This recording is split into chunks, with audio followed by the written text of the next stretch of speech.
Hi, I'm Stephen Goldsmith, and welcome to Homotivation, the podcast for busy, successful gay men who refuse to put their bodies last. On this show, I sit down with high-performing gay men, entrepreneurs, creatives, and professionals who are not only building careers, but they're navigating life and still making fitness a priority, but not for perfection or approval, for longevity, confidence, and self-respect. And physical fitness is mental fitness, doing things to support that lifestyle. And the more refined sugars and things that we eat, without getting into the boring PT side of all of this, the more it can deplete you. It can increase insulin, increase cortisol, and just throw your body out of whack, which also makes it harder to connect with people because you're in this emotional place of high stress, feeling lethargic, not feeling good. We cleared that up. You joined the program. I did. And I got to tell you, it was I knew I made the right choice because by week 2, I was doing my Wicked Witch drag show, and that's a lot. There was a lot of heavy costumes. There was a Miss Gulch, a Glinda gown, a Wicked Witch, very heavy costumes. And by week 2 of being in the program, I was on stage, and I remember feeling I feel lighter. I felt like myself again. I felt it's true though. It's very, I felt the lightness I would feel on stage when I was a high schooler doing musical theater in high school. I was like, oh, okay. I still got it. It's still there. I just had to access it again. But it's life-changing. Yeah. I mean, I don't say that lightly, and I say that to so many people that I talk to who are interested in doing my program or any coaching program. It doesn't have to be with me. Choose a coach because the coach can help you get there faster. Yeah. The accountability is part of it. That really helps because, listen, you could look up ChatGPT workouts. You can look up anything and say, okay, well, this is what I need to do. It's not the knowing what you need to do. It's the having someone in your corner that can help you do those things. Right. Because the emotional thing will come in and make you maybe not want to do it. Right. And I'm the kind of person who I like to figure things out for myself. That's why when we were talking, because, I was in Mexico and you were in New York. And then when you explained how the program works, I'm so I kind of looked at your program and all the programs you send me. It's like a script. And here are the instructions. And okay. And now. And so I treated it like theater. You become that character. So I treated it like a script. Just to I have the instructions, and now here's the choreography. We're going to make beautiful movement. We're going to make beautiful movement and keep going. And the same with recipes. I would find recipes okay, I'm such a theater nerd. Okay, how would I do this if this was a play? Yes. Listen, when I started to study for my NASM personal trainer certification, because I've had many, and I was like, I'm in my almost 40, or in my early 40s, I think, because I had ISSA, another certification. But I was like, how do I memorize things? How do I study anymore? I don't remember how to do this. I haven't had to do that since college or learning a script. Right. So what did I do? I learned everything like it was a script.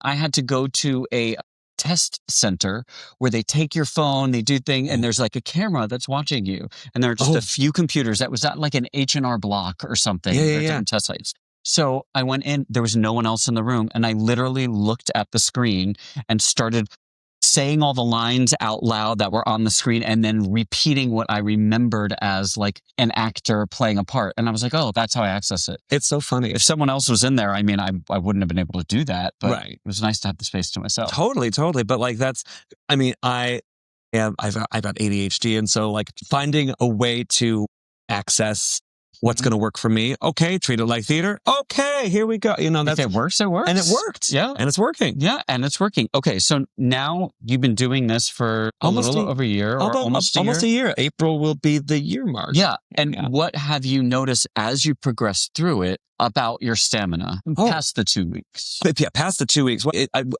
Once I get into a routine, I like routine. Mm-hmm. I like routine. So I find myself, I've never been a person who enjoyed going to the gym, but now I'm in a place of all right, I have to go to the gym. So now it is You've identified as someone who goes to the gym. And it's mostly just to get the body moving because I like the way it makes me feel. I like how I feel once the workout is complete.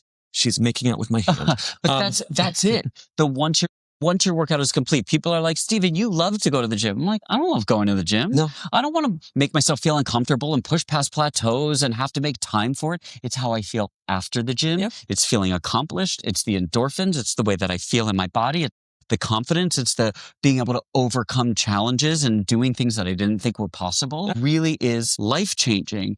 And then you start to crave it, even though it's not like, yes, we would rather be sitting around having pizza and beer and burgers and whatnot. Yes, I would love to do that. Yeah. Not to say that you can't do that ever. No, but it's made me a more active person in the sense that I do. If I love sitting on the couch and doing nothing, but again, for me, if it's too much of that, then it's not gonna be good for my mental health. And it's funny how when I have a lazy day, how actually, like, you feel like you've earned it? Almost? Yeah, actually, today I'm not working out, and like I don't really feel bad about it because, like, no, I did my workouts this week, and I'm eating well this week, so I feel good and just like letting my body rest and sit here with you and have Gladys and yes, and I mean you have to do that. Yeah. Rest is so important because people don't realize you're not building muscle tissue and growing your muscles in the gym. They grow post-gym, they grow in sleep, they grow in rest. And so you have to build that rest in. I have found too, like the relationship I have with myself now is I feel much better about myself, like who I am. Like I wasn't liking myself but like I want to like myself because I have to live with myself. And you're the only one who can make the difference and the change. It was like, once we got to a certain point, I'm like, okay, I've got this routine. I'm feeling good about myself. And like maybe a few weeks ago, I was just in this, I couldn't even tell you what I was doing or who I was with, but I had this like feeling of just pure satisfaction. I was happy in the moment. It's like, oh, I'm back. Yeah. I like my life. I like me. I like how things are going. Is it perfect? No, but it's, that's the progress. It's never going to be perfect. No, of course not. Of course not. And in a community that we are in who value a six-pack and big muscles, which you don't have to have a six-pack and big muscles to be healthy and to feel good, right? So how have you navigated through this gay world as a drag queen who, is expected to look a certain way? Right. We now live in an era where like, oh, I guess she's coming up. Come on over. We're now, because of Drag Race, we have respect for drag queens, more respect for drag queens. But now we've entered an era where, there's the trade of the season. Who's going to be the hottest guy out of drag? And now that's a standard. And I don't care. It'll take you a while to come to that? Well, I'm a middle-aged bald man who does drag. I'm knock it off. But like, I don't really, I mean, I can find other people beautiful, but like, I look at myself, I just want to look at myself in the mirror and be like, hey, I feel good about myself today. I look good today. I'm not going to meet other people's standards. And the lesson that I've learned is like, I can't hold myself to other people's standards because I don't know your standards. I don't know your standards. And that's a mystery that will never be solved. And it's true for life in general. Right. Not everyone's going to like your drag either. It's not going to be everyone loves Everybody loves my drag. But there's going to be there are going to be artists out there who are wildly successful that you're going to be like, I don't like them. I understand why other people do, but I don't like everyone. Yeah. Everyone is going to have an opinion and you cannot please everyone and meet everyone's standards. It's not possible. So if you look at me and I'm not meeting your physical standards, that's more about them. It's more about them. My goal is I want to look in the mirror and I want to be happy with how I'm looking and how I'm feeling. And that has been the priority. So it's never been about, I want to get hot. So I, go to the haunted house and have a good time in the Spartacus or the forest. Yeah. And listen, I'm human. Of course I'm a human being. I would love for someone to be like, oh my God, you're so hot. Sure. That feels good. In the moment, but at the end of the day, again, like I have to live with myself. So my priority is how I feel, how I think I look, and I think I look pretty good. But actually, like I've never felt pressure from your program to like push harder. If I push harder, it's because I'm encouraging myself to push myself harder. Right. And we also know we're really good, because I have assistant coaches as well that work with us. We're really good at knowing who wants to be pushed to get a six-pack and do a photo shoot. Right. Versus someone who's like, really, I'm not I don't necessarily want to live that way and have to be that restrictive with food or whatever it is. And some people are like, I've never been more miserable, not on my program, but I've never been more miserable when I had a six pack. I just want to feel good. I want to feel good. I want to be healthy. Yeah. I want to be able to move my body when I'm older. I want to think about future me and know what to do now to help not only right now, but the future. You want to be able to bend down and pick up a dog. You want to be able to get on and off the floor and in and out of a couch. I want to be Dick Van Dyke when I'm 100 years old. Oh my God. Could you imagine being Dick Van Dyke? I mean, but like, yeah, that's possible. We now live in an age where people are living to 100. More people on average are living longer now. So you got to take care of yourself. There's also more of an awareness of the gym and taking care of your body and nutrition with, even though social media can have its problems and can be overwhelming, it can also be a great tool to be like, listen, we all know what's healthy, what's not healthy. But also keeping in mind that when you're looking at some of these Instagram people who have six packs and big muscles, that's not the goal for everyone. And you don't have to look like that. Right. But also, I love seeing videos on like Instagram where you see the really hot guys with their flex muscles, and then you just see them let it go. And it's like, oh, see, now that's it. That's the real body right there. Yes.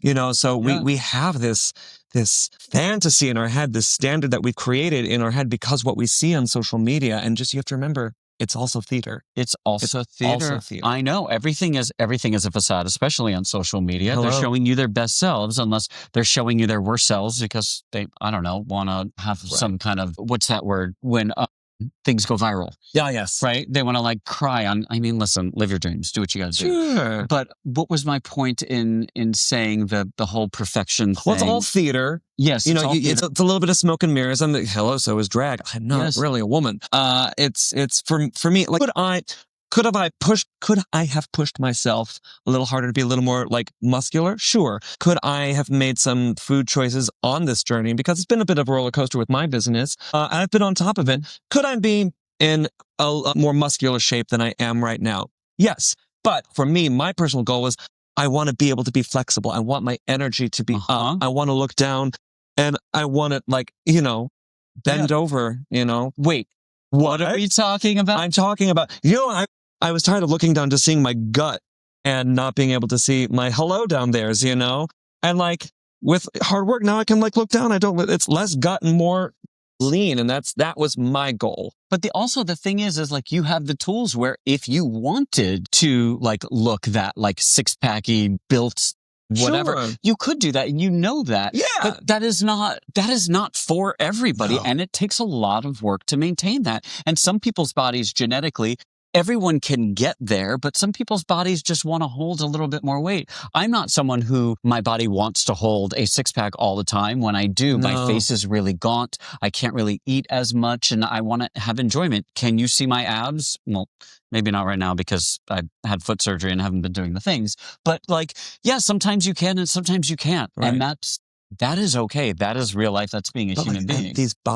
Our bodies change constantly. Yes. And not everyone is a bodybuilder who is going to do a bodybuilding competition, which is what our community has made it's made everyone feel like we have to achieve. Right. I wonder if people feel like I have this now and now that's forever. But like do you know what it is? The maintenance. That's the hardest part. It's the doing the reps over and over again. And I don't just mean in terms of going to the gym. It's doing the boring thing over and over and over again and being consistent that makes you maintain whatever body composition you're at. And when you're a place of physical perfection, because you think that's the standard, you're going to hurt yourself emotionally because you're trying to reach a standard that you think other people want, but you're hurting your heart, your mind, your soul. Yeah.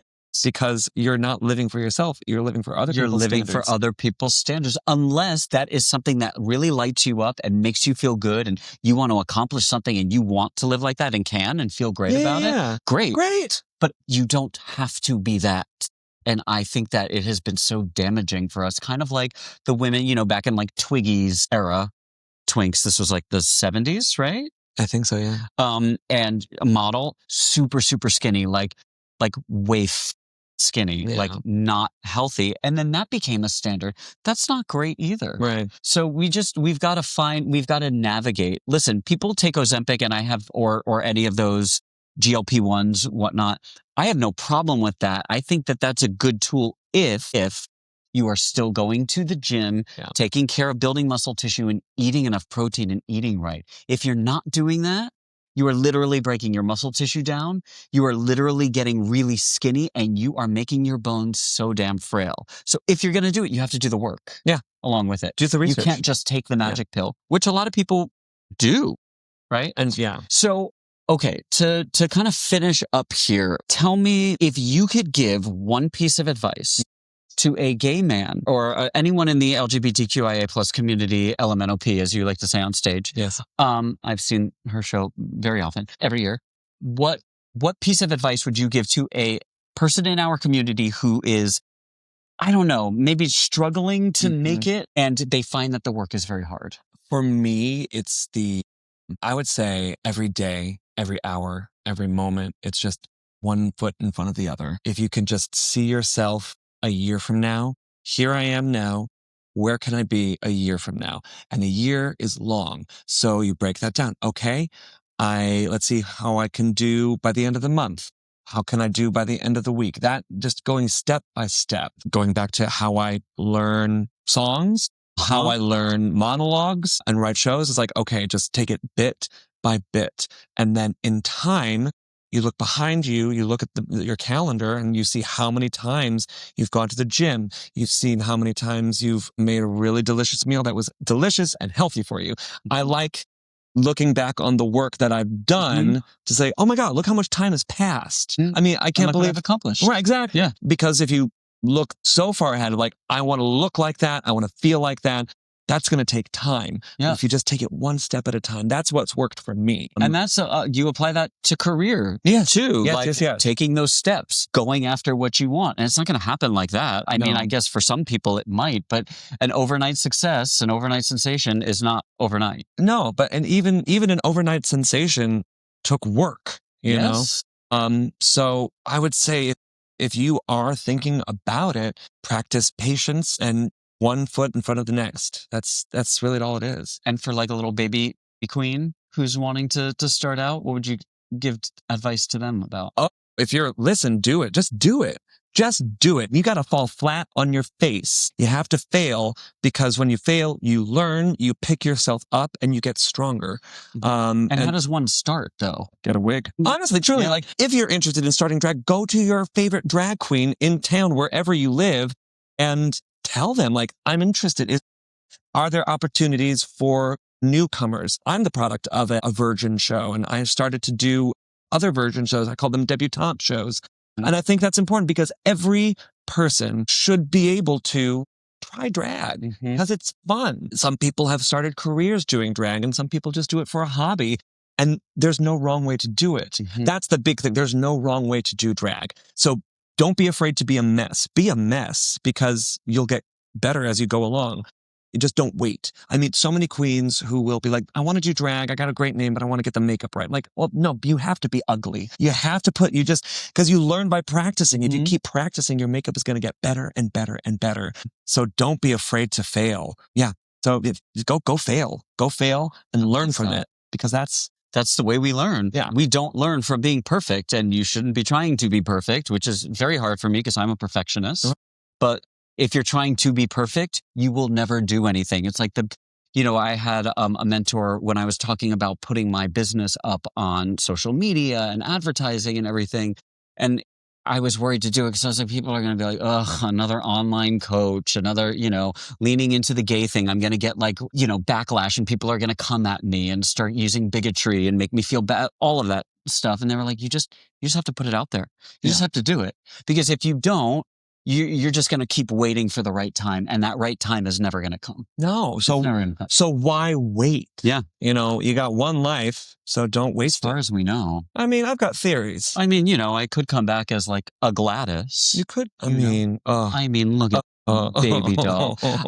Okay, so I'm going to put you a little bit on the spot. Oh boy. It's not that much on the spot. Okay. I guess this is not a real word, but this show is called Homotivation. Sure. What does that mean to you? Well, when I first heard the title, it was like, well, I first heard Homotivation. I mean, yes, and. So, I mean, but why not? Porque Yes. no? Yeah, we did speak about the TikTok. You did. You know. We did. I mean, yeah, Homotivation. Homotivation. I know, I told you I'm putting You really, you like to take the words and you like to mash them up. Stephen Durant, Mr. Durant, if you know. Mr. Durant's Motivation. I love that you focus on our community because of the standards that we feel pressured to meet. But then what I love about working with you is just saying, fuck the standards and do what works for you. Mm-hmm. Find your motivation.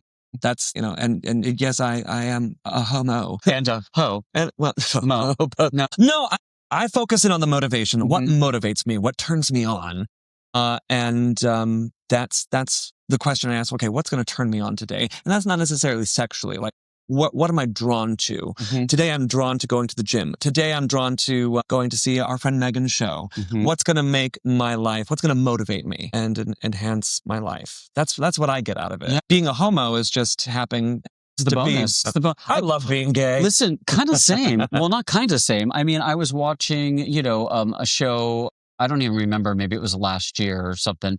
And I turned to my partner, John, and it could have been you. It could have been someone else. But in any case, I was like, man, I just love being gay. Yeah. Our culture, the art we create, it's a blessing. It really is. It took a long time for me to get there. And honestly, starting to niche down to helping our community with health and fitness really and this was only maybe, 5, 6, 7 years ago where I've always been I've been a personal trainer in person since the early aughts. But, it was then that I started to really love the fact that is who I am. Yeah. And that we are a minority of some sort and that we should be proud of who we are. Yeah. And that it makes a difference when we show other people that it is okay and that we are worthy. Yeah. It's, I say to people about drag in terms of the aesthetic, like the drag, the look has got to be the punctuation mark. And you, the artist, have to be the statement piece. You have to be the sentence. And I think the same rules apply to being a gay person because, well, the focus is like we're people. We happen to be gay and it's not a big deal. So it's not a big deal. It's not a choice either for those of you who are listening. Well, hello. I mean, I think the people who are listening know that. But what I'm saying is, wouldn't it be nice to live in a world where, it's like everybody, because there's room for everybody. Mm-hmm. We can just live our lives and it doesn't really matter who's who or what's what. We just exist because we do exist. So let's all exist on this plane together. And let people see who they are. Please. I mean, again, that's getting into politics-ish. Although it's not even political, which drives me nuts. No, that's just a statement. That's a true statement where people are people. We exist. We're going to be who we are.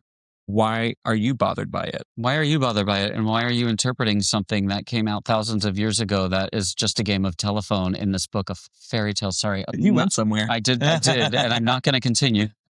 Hello, I'm not going to continue. Okay, so a couple of quick fire questions. Oh, I love quick fire questions. All right. What a burning sensation. Morning or evening workouts? Afternoon. Oh, excuse me. Yeah. Ma'am. Cardio, love it or hate it? Fine. You're liking the in-between answers. No, it's just true though. Like it's fine. I love doing cardio with you because I don't like running. And you tell me walking at an incline is great. Stairmaster is great. And I like it. So I love it. I love cardio. Loves cardio. You've heard it here first. What is your favorite exercise? Oh, I love a bench press. Yes. It makes my titties feel so Chest good. day, best day, girl. Yes, bitches. Okay, Jesus Christ. One wellness trend that you think is garbage.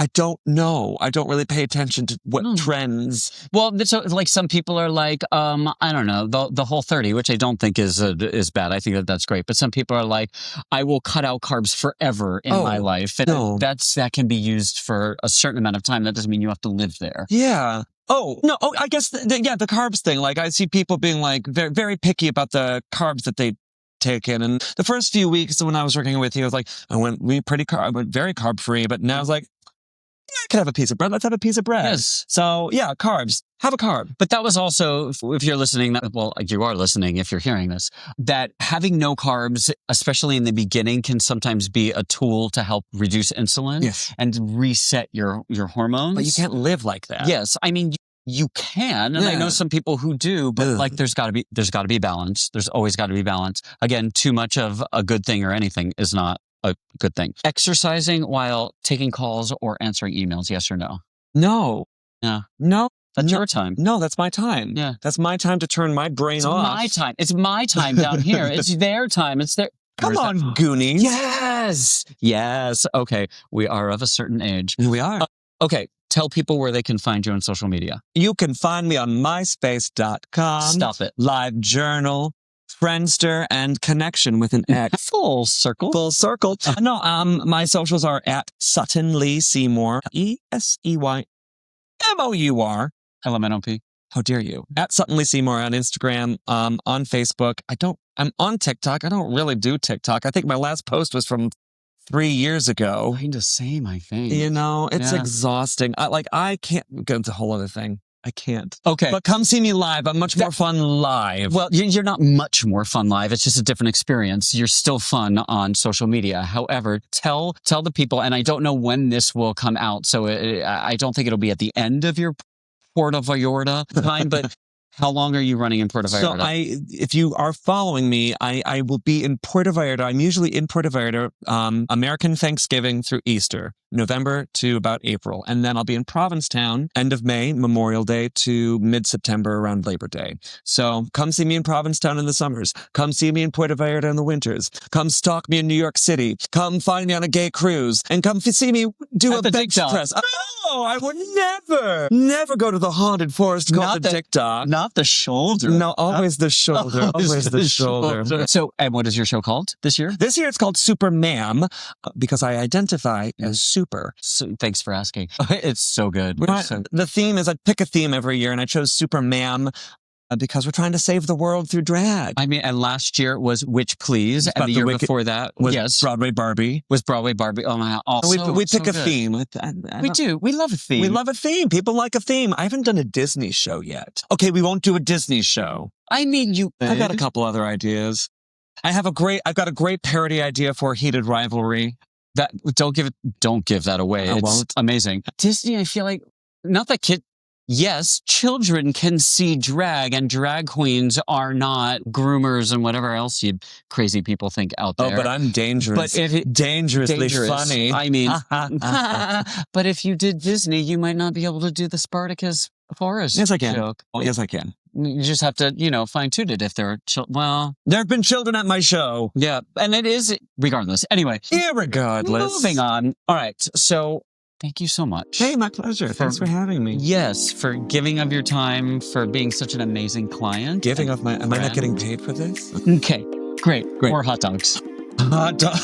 What a hot dog real bad. This has got to end. Thank you so much. Please remember, take care of your body, not because it's broken, not because you're trying to prove anything to anyone else, but you matter, and what you're carrying matters, and you taking up space in a world that wants to shrink us matters. Don't let that happen. I am Stephen Goldsmith. Thank you for watching and or listening to Homotivation. We will see you next time. Goodbye. Goodbye. Goodbye. Goodbye. Goodbye.